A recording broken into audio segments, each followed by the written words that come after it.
हाँ दोस्तों नमस्कार। एक बार फिर से आप सभी लोगों का पढ़ने और पढ़ाने वाली महफिल में दिल खोल करके हार्दिक स्वागत और अभिनंदन है।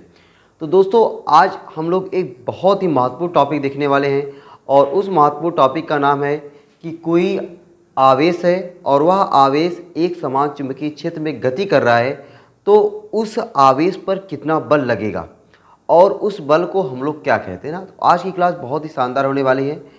आज हम लोग यही सब सीखने वाले हैं, समझिएगा भाई। जैसे मान चलिए कि कोई एक समान चुंबकीय क्षेत्र बी है। ये क्या हो गया, एक समान चुंबकीय क्षेत्र बी और बी की डायरेक्शन जो है इधर है। ये क्या हो गया, एक समान चुंबकीय क्षेत्र बी और बी की जो दिशा है वह इधर की तरफ है। अब इस एक समान चुंबकीय क्षेत्र बी में कोई आवेशित कण है। क्या है, कोई आवेशित कण है। आवेशित कण को हमने क्या ले लिया, क्यों। वह आवेशित कण जो क्यों है वह चुंबकीय क्षेत्र के साथ थीटा कोण बनाते हुए गति कर रहा है। ये देखो चुंबकीय क्षेत्र है, इस चुंबकीय क्षेत्र के साथ थीटा कोण बनाते हुए v वेग से वह आवेशित कण क्या कर रहा है, गति कर रहा है। तो हमने क्या लिया, एक समान चुंबकीय क्षेत्र। जब एक समान चुंबकीय क्षेत्र है, उस एक समान चुंबकीय क्षेत्र में कोई आवेशित कण क्यों है और वह आवेशित कण क्यों चुंबकीय क्षेत्र के साथ थीटा कोण बनाते हुए गति कर रहा है। तो दोस्तों प्रयोगों द्वारा, ठीक ना, यहाँ पे प्रयोगों द्वारा यह देखा गया है कि इस आवेश क्यू पर जो लगने वाला बल होता है वह बल किस किस पर निर्भर करता है। ठीक है, तो यहाँ पे एक जो मैं लिखा हूँ आप लोग लिखेंगे भाई कि माना एक समान चुंबकीय क्षेत्र बी जिसमें एक कोई आवेशित कण क्यों चुंबकीय क्षेत्र के साथ थीटा कोण बनाते हुए v वेग से गति कर रहा है। तो कण पर लगने वाला बल ये प्रयोगों द्वारा देखा गया है ना, प्रयोगों द्वारा देखा गया है कि कण पर लगने वाला बल यानी यफ क्या होता है, यफ अनुक्रमानुपाती होता है किसके, क्यों के। मतलब जितना बड़ा आवेश रहेगा उतना ज़्यादा बल लगेगा, ठीक है ना। जितना बड़ा आवेश रहेगा उतना ज़्यादा बल लगेगा। यही यह प्रोपोर्शनल टू होता है बी के। जितना ज़्यादा चुंबकीय क्षेत्र रहेगा तो कण पर लगने वाला बल क्या होगा, उतना ही ज़्यादा होगा। और यही देखा गया है कि यह प्रोपोर्शनल टू होता है v साइन थीटा। अब ये v साइन थीटा क्या है, v साइन थीटा जरा समझिए भाई। जिसे ये वेग है v, अब इस वेग v के दो घटक प्राप्त होंगे। कितने घटक प्राप्त होंगे, दो घटक प्राप्त होंगे। और दो घटक कौन कौन से होंगे, एक होगा लंबवत घटक और एक होगा क्षैतिज घटक। एक लंबवत घटक और एक क्षैतिज घटक। कैसे दोस्तों पहचान करते हैं कि कौन सा लंबवत घटक है और कौन सा क्षैतिज घटक है। तो जो ये v है भाई, v के साथ जो कोण बना रहा है वह होता है क्षैतिज घटक और जो कोण नहीं बनाता है वह होता है क्या, ऊर्ध्वाधर घटक। तो ये देखो कोण बना रहा है b के साथ, ये आपका हो जाएगा v cos थीटा और ये वाला जो घटक हो जाएगा ये हो जाएगा v sin थीटा। तो लंबवत घटक v साइन थीटा मतलब क्या हुआ, लंबवत घटक। तो लगने वाला जो चुंबकीय बल होता है वह चुंबकीय बल कौन सा घटक, ऊर्ध्वाधर घटक बोले या फिर लंबवत घटक बोले। इस लंबवत घटक के क्या होता है, अनुक्रमानुपाती होता है। कौन किसके घटक के, v का। तो v के दो घटक, एक ये क्षैतिज घटक और एक ये ऊर्ध्वाधर घटक। तो ऊर्ध्वाधर घटक के क्या होता है, अनुक्रमानुपाती होता है v proportional to sine theta. ये बात समझ में आ गई ना कि कोई आवेशित कण है, वह आवेशित कण चुंबकीय क्षेत्र के साथ थीटा कोण बनाते हुए गति कर रहा है। तो उस पर लगने वाला बल यह देखा गया है प्रयोगों द्वारा कि वह क्योंकि अनुक्रमानुपाती होता है, यफ के अनुक्रमानुपाती हो, बी के अनुक्रमानुपाती होता है, v साइन थीटा के अनुक्रमानुपाती होता है। अब दोस्तों अगर हम तीनों नियमों को मिला देंगे, इन तीनों नियमों को अगर हम मिला देंगे, कौन कौन से नियमों को, ये जो दोनों 1 2 3, अब इन तीनों नियमों को मिलाएंगे तो हमें क्या मिल जाएगा, F proportional to Q B V sine theta, यही मिलेगा ना। अब इसको अगर हम लोग प्रोपोर्शनल चिन्ह जब भी हटाते हैं एक नियतांक लेकर आते हैं। यहाँ पे नियतांक आ जा रहा है F बराबर small K Q B V sine theta. ये जो नियतांक का इस्तेमाल के है, इस नियतांक इस्तेमाल के का मान यानी के बराबर क्या होता है, 1 होता है। तो के बराबर 1 अगर हम लोग रख देंगे तो हमें यहाँ पे लगने वाला जो बल, एक मैं सीक्वेंस के रूप में लिख दे रहा हूँ, यह बराबर Q V B sine theta. यही जो बल है, इसी बल को हम लोग क्या कहते हैं, लॉरेंज बल कहते हैं। क्या कहते हैं, लॉरेंज बल कहते हैं, ठीक ना। तो लॉरेंज बल अगर कोई पूछे तो आप क्या कहेंगे कि जब कोई आवेशित कण एक समान चुंबकीय क्षेत्र के साथ थीटा कोण बनाते हुए गति करता है तो उस पर लगने वाले बल का मान यह बराबर Q V B sine theta होता है। इसे ही लॉरेंज बल कहते हैं। तो आप इतनी चीज़ें लिखने के बाद डायरेक्ट लिख सकते हैं, इसे ही लॉरेंज बल कहते हैं। इसे क्या कहते हैं, लॉरेंज बल कहते हैं। बात समझ में आया। अच्छा, अगर इस बल को हम लोग सदिश रूप में लिखें, ठीक है, सदिश रूप में लिखें तो सदिश रूप में कैसे लिखें भाई, सदिश रूप में अगर इसको हम लिखें तो सदिश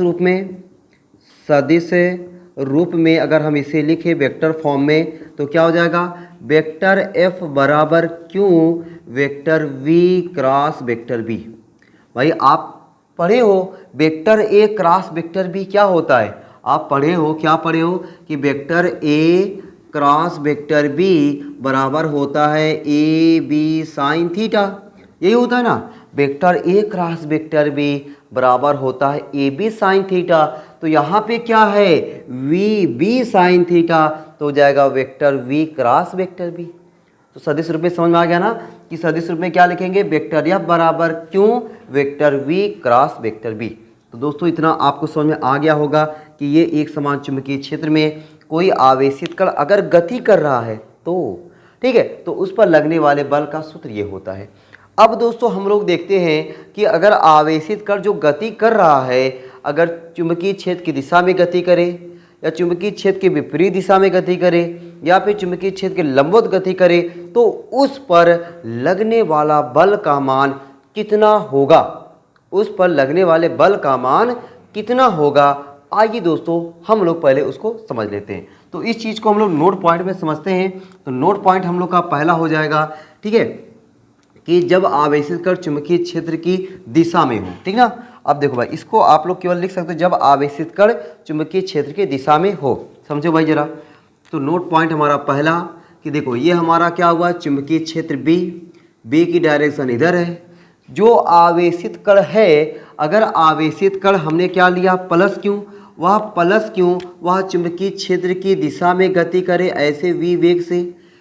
चुंबकीय क्षेत्र की दिशा में वी वेग से आवेशित कण गति कर रहा है तो बी और वी के बीच यहाँ पे कोण कितना बनेगा, बी और वी के बीच यहाँ पे जो कोण बनेगा वह हो जाएगा आपका थीटा बराबर 0 डिग्री, क्योंकि बी और वी दोनों एक ही दिशा में है ना, तो कोण कितना बन जाएगा, थीटा 0 डिग्री।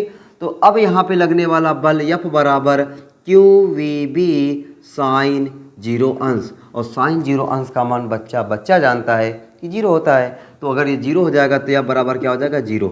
मतलब अगर आवेशित कण चुंबकीय क्षेत्र की दिशा में गति करेगा तो उस कण पर कौनो बल लगने वाला नहीं है, ठीक ना।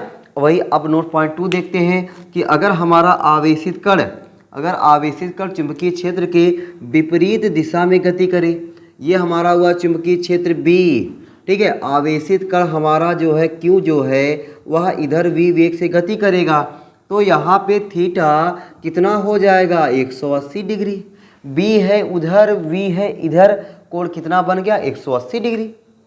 भाई मेरे इधर बी है इधर वी है तो कोण यही बनाना 180 डिग्री, 180 डिग्री। तो थीटा यहाँ पे कितना हो गया, 180 डिग्री।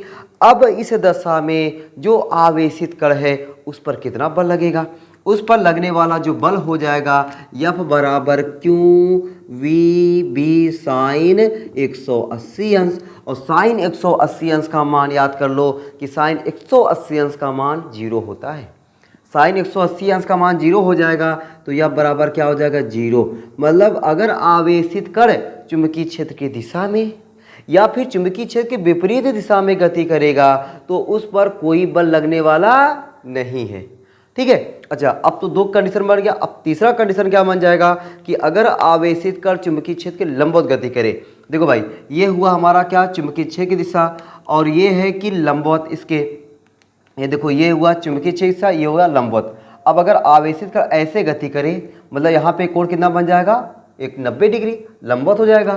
तो तीसरा कंडीशन भाई हम लोग लिख लेते हैं कि तीसरा कि क्या भाई, कि अगर हमारा ये देखो है क्या, चुंबकीय क्षेत्र की दिशा बी, अब की बार जो हमारा कण है वह चुंबकीय क्षेत्र के लंबवत गति करे, तो यहाँ पे थीटा कितना हो गया, 90 डिग्री।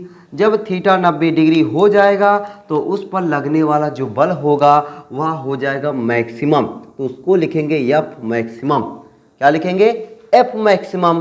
क्यों एफ मैक्सिमम, क्योंकि भाई साइन 90 डिग्री का जो मान होता है ना वह मैक्सिमम होता है। साइन 90 डिग्री का मान मैक्सिमम होता है। तो अब एफ मैक्सिमम का मान आ जाएगा क्यू वी बी साइन 90 अंश, और साइन 90 अंश का मान 1 होता है। तो एफ मैक्सिमम बराबर क्या हो जाएगा, Q V B, Q V B. तो अगर आपसे कोई पूछे कि अगर कोई आवेशित कण चुंबकीय क्षेत्र के लंबवत गति करता है तो उस पर लगने वाला बल अधिकतम होता है या नहीं, अधिकतम होता है। अधिकतम बल का मान कितना होता है, क्यू वी बी होता है। ठीक है, बाकी तो समांतर गति करेगा, यानी अगर चुंबकीय क्षेत्र की दिशा में गति करेगा तो कोई बल नहीं लगेगा। चुंबकीय क्षेत्र के विपरीत दिशा में गति करेगा तब भी कोई बल नहीं लगेगा, और अगर लंबवत गति करेगा तो उस दिशा में क्या हो जाएगा, मैक्सिमम बल लगेगा। ठीक है, तो ये रहा क्या कि चुंबकीय क्षेत्र में गतिमान आवेश पर लगने वाला लॉरेंज बल।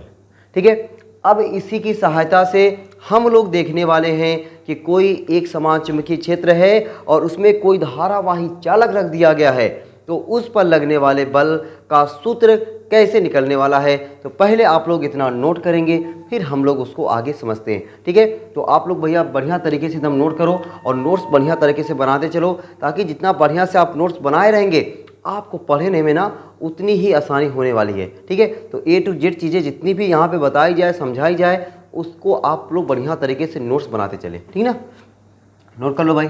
अब हम लोग क्या देखने वाले हैं कि कोई गतिमान मतलब एक समान चुंबकीय क्षेत्र है, उसमें कोई आवेशित कण है और उस पर लगने वाला बल क्या होगा ना। चलो भाई मिटा उठा इसको, चलो भाई हो गया होगा, आप लोग का नोट कर लिए होंगे बढ़िया तरीके से। ठीक ना, तो अब हम लोग देख लेते हैं कि चुंबकीय क्षेत्र में धारावाही चालक पर बल। ठीक ना, चुंबकीय क्षेत्र में धारावाही चालक पर बल, चुंबकीय क्षेत्र में धारावाही चालक पर बल। चलो भाई ये हो जाओ, ये या ठीक। तुम्हारी हेडिंग क्या हो जाएगी, चुंबकीय क्षेत्र में धारावाही चालक पर बल। ठीक ना, कोई एक समान चुंबकीय क्षेत्र है, अब उस एक समान चुंबकीय क्षेत्र में क्या रखा गया है, कोई धारावाही चालक रखा गया है। मतलब कोई चालक है और उस चालक में धारा प्रवाहित हो रही है। अब उस पर कितना बल लगेगा इसको हम लोग समझने वाले हैं। चलो भाई पहले एक बार फिगर को समझते हैं ध्यान से। ये देखो ये क्या हो गया कि एक समान चुंबकीय क्षेत्र, ये लाइन क्या दिखा रही है, एक समान चुंबकीय क्षेत्र दिखा रही है। अब इस एक समान चुंबकीय क्षेत्र को हमने लिख दिया बी। ठीक है, अब इस एक समान चुंबकीय क्षेत्र में हमने क्या रख दिया, कोई धारावाही चालक रख दिया। ये कोई चालक है, ये चालक है, मान लेते इस चालक की जो लंबैया है क्या है, यल, और इस चालक का जो अनुप्रस्थ काट का क्षेत्रफल है कैपिटल ए।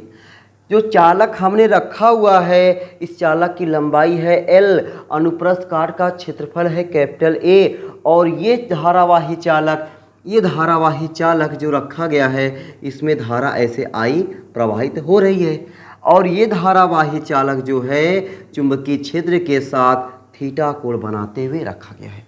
क्या, थीटा कोण बनाते हुए रखा गया है। कौन, धारावाही चालक। अगर दोस्तों ये धारावाही चालक चुंबकीय क्षेत्र के साथ, अच्छा अब हम लोग सभी जो हमने पढ़ा हुआ है ना कि अगर कोई एक समान चुंबकीय क्षेत्र है उसमें कोई आवेश गति करेगा तो उस पर बल लगता है, और उस पर जो बल लगता है या बराबर Q V B sine theta. तो अगर ये चालक है तो इसका मतलब है कि इसमें धारा दिख रहा है, भाई धारा बह रही है। तो धारा बहता कब है, जब आवेश गति करता है। आवेश के प्रवाह की दर तो धारा कहलाती है। मतलब इस वाले चालक में जो आवेश रहेंगे वह आवेश गति करेंगे। अगर आवेश गति कर रहा है तो इस चुंबकीय क्षेत्र के कारण इस जो आवेश गति करेंगे उस पर एक बल लगेगा, उसे कहेंगे लारेंज बल। ठीक है, तो क्या लिखते भाई एक लाइन कि चुंबकीय क्षेत्र में गतिमान आवेश पर इसके अंदर जो चालक हैं वह गति कर रहे हैं, इलेक्ट्रॉन है वह क्या कर रहे हैं, गति कर रहे हैं, तो उस इलेक्ट्रॉन पर चुंबकीय क्षेत्र के कारण लगने वाला बल। ठीक ना, तो क्या लिखते भाई एक लाइन कि गतिमान आवेश पर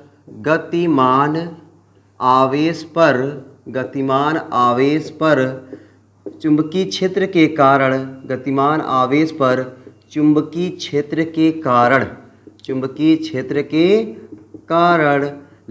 वाला चुंबकीय बल लिख सकते हैं, लगने वाला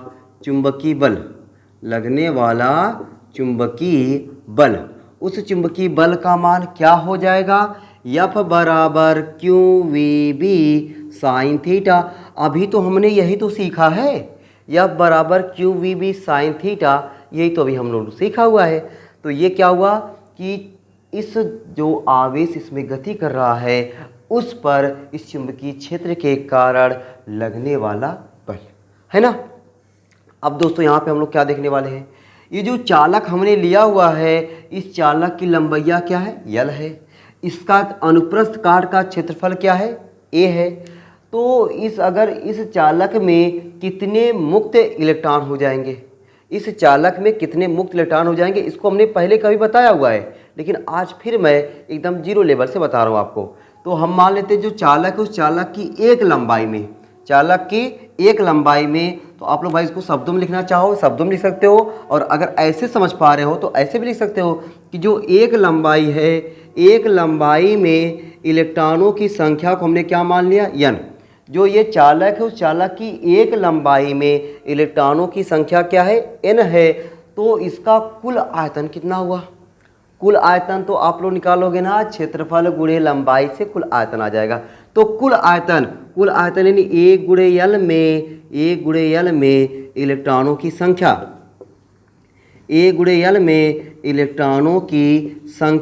अब A गुणे L में यानी पूरे आयतन में इस जो चालक रखा गया है इस चालक के पूरे आयतन में इलेक्ट्रॉनों की संख्या को हम लोग नाम देते हैं कैपिटल N बराबर क्या हो जाएगा, NaL। ये बात क्लियर है कि नहीं। जैसे अगर आपसे कह दिया जाए कि एक मार्कर का मूल्य कीमत 5 रुपये है, तो इस तरीके से अगर आपको 10 मार्कर चाहिए तो 10 गुणे 5, तो उसी तरीके से एक आयतन में इलेक्ट्रॉनों की संख्या इतनी, तो पूरा आयतन कितना हुआ, A गुणे L। पूरे आयतन में इलेक्ट्रॉनों की संख्या NaL। क्लियर है, क्लियर। ये इलेक्ट्रॉनों की संख्या आ गया। अब इस पे हम लोग आवेश निकाल लेते हैं, क्यों, तो आवेश निकाल लेते हैं, इलेक्ट्रॉन संख्या मिल गया, आवेश Q बराबर क्या हो जाएगा, Ne। अब इस n का मनवा जब रखेंगे तो NaLe, हमें क्या मिल गया, पूरा आवेश मिल गया, Q का मान मिल गया। अब इसमें जो वेग है, तो इसमें जो चालक है, जो चालक के अंदर जो आवेश गति करते हैं वह एक नियत वेग से गति करते हैं, और उस नियत वेग को क्या कहते हैं, अनुगमन वेग कहते हैं। तो यहाँ पे जो वेग है इस चालक के अंदर का जो मुक्त इलेक्ट्रॉनों का वेग है उसको हम लोग क्या लेंगे, Vd लेंगे, अनुगमन वेग लेंगे। तो यहाँ पे अब हम लोग Q का मान रखेंगे और V की जगह पे Vd लिख देंगे। तो हमारा F बराबर क्या हो जाएगा, Q की जगह पे NaLe, आगे हमने लिख दिया Vd, आगे है B साइन थीटा। हमको दोस्तों चाहिए क्या, हमको चाहिए F बराबर IBL साइन थीटा। हमको क्या चाहिए, F बराबर IBL साइन थीटा चाहिए। तो यहाँ से हमें देखो L यहाँ मिल गया, यहाँ से हमको L यहाँ मिल गया, B यहाँ मिल गया, साइन थीटा मिल गया। जो बचा हुआ है ये जगह हमने कर देते हैं। तो हमारा F बराबर क्या हो जाएगा, NeAVD। ठीक है, आगे LB साइन थीटा, हमने क्या लिख दिया, F बराबर NeAVD को साथ लिख दिया। हमें चाहिए था BL साइन थीटा, हमने BL साइन थीटा को एक साथ कर दिया। अब दोस्तों याद करो, ये चीज़ हमने आपको पढ़ा के रखा हुआ है कि धारा और अनुगमन वेग में संबंध I बराबर होता है NEAVD। धारा और अनुगमन वेग में यही संबंध होता है ना, I बराबर NEAVD। तो यही तो है ये I बराबर NEAVD। तो इसकी जगह पे क्या लिख देंगे, I लिख देंगे। तो अब हमारा जो लगने वाला जो बल है वह लगने वाला बल क्या मिल जाएगा, F बराबर NEAVD की जगह पे क्या लिख देंगे, I लिख देंगे I। अब BL लिख देता हूँ, BL साइन थीटा। F बराबर क्या मिल गया, IBL साइन थीटा। बगल में लिख सकते हो कि सिंस I बराबर NEAVD। I बराबर क्या मिल गया हमको, NEAVD मिल गया। अगर इसको हम लोग सदिश रूप में लिखें तो सदिश रूप में क्या हो जाएगा, सदिश रूप में भाई जहाँ पे साइन थीटा दिख जाए, कॉस थीटा दिख जाए तो सदिश रूप में लाने में क्या दिक्कत है। कॉस थीटा रहेगा तो डॉट आएगा और साइन थीटा रहेगा तो क्रॉस आएगा। ठीक है, तो F बराबर क्या हो जाएगा, वेक्टर F बराबर IL वेक्टर L गुणे वेक्टर B। ठीक है, तो ये हमारा क्या आ गया कि एक समान चुंबकीय क्षेत्र में अगर कोई धारावाही चालक रखा हुआ है तो उस पर लगने वाला चुंबकीय बल F बराबर IBL साइन थीटा या यह वेक्टर F बराबर I vector L cross vector B। ठीक है, तो ये चीज़ रहा भाई आपके सामने। उम्मीद है कि आप सभी लोगों को ये चीज़ें समझ में आ रही होगी बढ़िया तरीके से। अब हम लोग देख लेते हैं कि ये जो बल है, ये बल अभी जैसे आया था ना, F बराबर QVB साइन थीटा, तो उसी तरीके से हमने जैसे नोट पॉइंट देखा था 1 2 3, तो 1 2 3 यहाँ भी लगा देते हैं 1 2 3। ठीक है, कि नोट 1 नोट 2 नोट 3 कैसे बन जाएगा। ठीक ना, चलो भाई, तो यहाँ तक नोट हो गया होगा सबका। ठीक है, स्क्रीनशॉट वगैरह ले लिया करो भाई, नोट कर लिया करो ज़बरदस्त तरीके से ना, छोड़ा मत करो। अब देखो मैं यहाँ पे फिगर मिटाता हूँ और चीज़ों को यहीं पे आपको नोट बताता हूँ। देखो भाई ज़रा, तो अगर हमारा जो धारावाही चालक है, अगर वह धारावाही चालक चुंबकीय क्षेत्र की दिशा में रखा हो, चुंबकीय क्षेत्र की दिशा में रखा रहेगा तो थीटा कितना बनेगा, 0 डिग्री बन जाएगा। ठीक है, तो नोट 1 हमारा हो जाएगा नोट 1। तो नोट 1 क्या हो जाएगा, अगर हमारा धारावाही चालक चुंबकीय क्षेत्र की दिशा में रखा है, जब चुंबकीय क्षेत्र की दिशा में रखा है तो थीटा बराबर हो जाएगा 0 डिग्री। जब थीटा 0 डिग्री होगा तो लगने वाला बल F बराबर IBL साइन 0 अंश, और साइन 0 अंश का मान 0। जब 0 हो जाएगा तो लगने वाला बल कितना हो जाएगा, 0 होगा ना। तो उस दशा में उस धारावाही चालक पर कौनो बल लगने वाला नहीं है। कब, जब धारावाही चालक चुंबकीय क्षेत्र की दिशा में रखा रहेगा। अच्छा, वही अगर चुंबकीय क्षेत्र की विपरीत दिशा में रखा रहेगा तो थीटा कितना हो जाएगा, 180 डिग्री। नीचे लिख सकते हो, यदि धारावाही चालक चुंबकीय क्षेत्र के विपरीत दिशा में रखा हो तब थीटा बराबर 180 डिग्री। भाई बी इधर और चालक रखा हुआ है इधर ना, लंबाई इधर, तो लगने वाले बल का जो फॉर्मूला होगा F बराबर IBL साइन 180 डिग्री, और साइन 180 अंश का मान क्या होता है, 0 होता है। तो उस दशा में भी कोई बल कार्य नहीं करेगा। ठीक है, अब तीसरा नोट पॉइंट क्या देख लें कि अगर हमारा धारावाही चालक चुंबकीय क्षेत्र के लंबवत रखा हो, जब चुंबकीय क्षेत्र के लंबवत रखा रहेगा तो उस पर लगने वाला बल, यानी अब की बार हमें थीटा बराबर क्या ले लेना है, 90 डिग्री। जब थीटा बराबर 90 डिग्री लेंगे तो यह बराबर IBL साइन 90 डिग्री, और साइन 90 अंश का मान 1 होता है। तो यह बराबर क्या हो जाएगा, IBL, इसी को हम कहेंगे F मैक्सिमम, इसी को हम लोग क्या कह देंगे, F मैक्सिमम। अब दोस्तों हम लोग यहाँ से F मैक्सिमम से हम लोग जो है B की परिभाषा निकालने वाले हैं यहाँ। अच्छा, जो F बराबर QVB से भी निकाल सकते थे ना B की परिभाषा, B का मात्रक, B का विमीय सूत्र, तो हमने वहाँ से नहीं निकाला, तो यहाँ से भी हम निकाल सकते हैं B की परिभाषा, B का मात्रक, B का विमीय सूत्र। तो अब हम लोग देख लेते हैं यहाँ से B की परिभाषा क्या होगी, B का मात्रक क्या होगा और B का विमीय सूत्र क्या हो जाएगा। बहुत ही आसान है, बस यहाँ से आप लोग को निकालना, डिफिनीशन बोलना, सब कुछ करना। ठीक है, देखो भाई कैसे होता है, इतना तो हो गया होगा, सब लोग नोट कर लियोगे भाई। अब हम लोग को देखना है बी की परिभाषा ना, यहाँ से हम लोग बी की परिभाषा देख लेते भाई। अगर आपको ना चीज़ें समझ में आती है ना, थोड़ा शेर दबा के किया करो, ठीक ना, दबा के दम गोली की तरह दबा दिया करो एकदम। चलो भाई, अब हम लोग यहाँ पे क्या देखते हैं, इसका बी की परिभाषा देख लेते हैं ना। तो बी की परिभाषा देखने के लिए एफ बराबर जो हमने एफ मैक्सिमम बराबर लिखा हुआ है, यानी एफ बराबर आई बी एल से, एफ बराबर आई बी एल से, तो बी बराबर क्या हो जाएगा, एफ बटा आई एल। क्या हो जाएगा, बी बराबर एफ बटा आई एल। एफ क्या है, बल है, आई क्या है, धारा है, एल क्या है, लंबाई है। ठीक है, तो सबको पता है।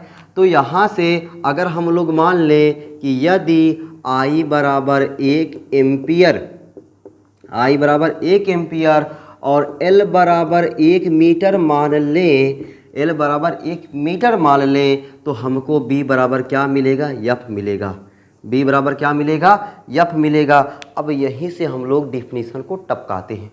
देखो कैसे, कि एक समान चुंबकीय क्षेत्र, एक समान चुंबकीय क्षेत्र था, उसमें धारावाही चालक चुंबकीय क्षेत्र ऐसे था, धारावाही चालक ऐसे लंबवत रहेगा, तभी तो ये कंडीशन बनी है। देखो थीटा और 90 डिग्री। एक समान चुंबकीय क्षेत्र के लंबवत, एक समान चुंबकीय क्षेत्र के लंबवत स्थित एकांक लंबाई के चालक में एकांक एम्पियर की धारा प्रवाहित करने पर चालक पर लगने वाला बल चुंबकीय क्षेत्र की तीव्रता कहलाता है। फिर से बात सुनते हैं। एक समान चुंबकीय क्षेत्र के लंबवत स्थित एकांक लंबाई के चालक में एकांक एम्पियर की धारा प्रवाहित करने पर चालक पर लगने वाला बल चुंबकीय क्षेत्र की तीव्रता कहलाता है। डिफिनीशन समझ में आ गया, लिख लेते हैं। लिखते भाई, क्या लिखेंगे कि एक समान चुंबकीय क्षेत्र के लंबवत, थोड़ा तेज लिखता हूँ भाई, एक समान चुंबकीय क्षेत्र के, एक समान चुंबकीय क्षेत्र के लंबवत, एक समान चुंबकीय क्षेत्र के लंबवत स्थित एकांक लंबाई के चालक में, एकांक लंबाई के चालक में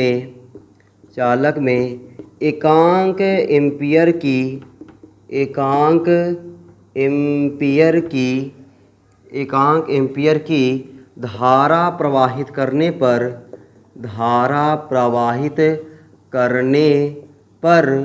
चालक पर लगने वाला बल, चालक पर लगने वाला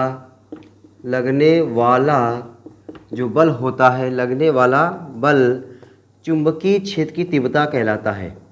लगने वाला बल चुंबकीय क्षेत्र की तीव्रता कहलाता है, चुंबकीय क्षेत्र की तीव्रता कहलाता है।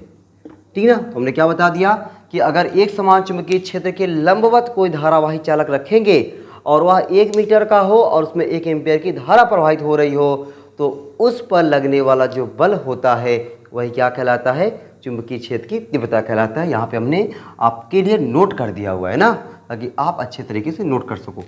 अब यहाँ पे हम लोग क्या देख लेते हैं, बी की परिभाषा तो निकल गई। अब यहाँ से हम लोग दोस्तों देख लेंगे बी का मात्रक क्या हो जाएगा। अब बी का मात्रक निकालने के लिए देखो भाई, बी का मात्रक क्या हो जाएगा, एफ का मात्रक बटे आई का मात्रक इंटू एल का मात्रक। ठीक ना, तो बी का मात्रक क्या हो जाएगा, बी का मात्रक, तो मात्रक की बात करें तो बल का मात्रक न्यूटन, धारा का मात्रक एम्पियर, एल का मात्रक मीटर। तो इसका मात्रक हुआ न्यूटन प्रति एम्पियर मीटर, न्यूटन प्रति एम्पियर मीटर। और भी इसके मात्रक होते हैं, और भी इसके मात्रक होते हैं वेबर पर मीटर स्क्वायर। ठीक है, पहला मात्रक ये हो गया। दूसरा मात्रक वेबर प्रति मीटर स्क्वायर। आगे हम लोग चर्चा करेंगे जब वेबर होता क्या, वेबर चुंबकीय फ्लक्स का मात्रक होता है, तो वहाँ बताएंगे कि वेबर वहाँ चुंबकीय फ्लक्स का मात्रक, वहाँ से निकाला गया है बी का मात्रक। ठीक ना, वेबर प्रति मीटर स्क्वायर। इसी का एक और मात्रक होता है टेस्ला। ठीक ना, तो न्यूटन प्रति एम्पियर मीटर, वेबर प्रति मीटर स्क्वायर या फिर टेस्ला, ये सब क्या है, चुंबकीय क्षेत्र की तीव्रता के मात्रक हैं। और ये सब जो मात्रक हैं, ये सब मात्रक यम के यस पद्धति में, किसी पद्धति में है, यम के एस या एसआई पद्धति में है। इसका एक सीजीएस मात्रक होता है। ठीक ना, तथा सीजीएस मात्रक क्या होता है, सीजीएस मात्रक जो होता है वह क्या होता है, गॉस होता है। सीजीएस मात्रक क्या होता है, गॉस, किसका, चुंबकीय क्षेत्र की तीव्रता का। अब एक गॉस में कितना टेस्ला होता है, इसको भी लिख लो। एक गॉस बराबर होता है 10⁻⁴ टेस्ला। या फिर हम कहें कि एक टेस्ला बराबर कितना गॉस हो जाएगा, एक टेस्ला बराबर 10⁻⁴ गॉस। 1 टेस्ला बराबर 10 की घात 4 गॉस होता है। ये सवाल लगाने में कन्वर्जन के रूप में हमें कहीं यूज हो सकता है, ठीक ना। तो ये हो गया बी का मात्रक हो गया। अगर बीमा की बात कर ले, बी का बीमा क्या हो जाएगा, तो बीमा की बात करें भाई, बल का जो बीमा होता है, बीमा जो बल का बीमा होता है M/L/T-2, ठीक ना। उसके बाद आई का होता है ए, एम्पियर का ए, लंबाई का एल। ये देखो लंबाई लंबाई कट गया, लंबाई लंबाई कट गया, तो ए ऊपर जाएगा तो जाएगा M/T-2A-1, M/T-2A-1। ये क्या आ गया है, चुंबकीय क्षेत्र की तीव्रता की बीमा आ गया है, ठीक है दोस्तों। तो ये रहा आपका कि चुंबकीय क्षेत्र में धारावाही चालक पर बल। तो आज की क्लास में हमने दो चीज़ें देखा कि एक समान चुंबकीय क्षेत्र में कोई कण गति कर रहा है तो उस पर लगने वाला बल, और एक समान चुंबकीय क्षेत्र में कोई धारावाही चालक रखा गया है उस पर लगने वाला बल। उम्मीद है कि आप सभी लोगों को आज की जो क्लास में सिखाया गया है वो सभी चीज़ें बहुत ही अच्छे तरीके से आपको समझ में आ गई होगी। तो आप लोग ऐसे ही अपना प्यार दुलार देते रहें। फिर हम लोग मिलते हैं अगले वीडियो में ऐसे ही ढेर सारे टॉपिक के साथ। अगर आपको यहाँ पे चीज़ें मज़ेदार, इंटरेस्टिंग और समझ में आ रही हो तो भाई चैनल को ज़्यादा से ज़्यादा लोगों तक शेयर करें, और अगर वीडियो अच्छी लगी हो तो एक लाइक ज़रूर करें। तो मिलते हैं अगली क्लास में, तब तक के लिए सबको बाय बाय।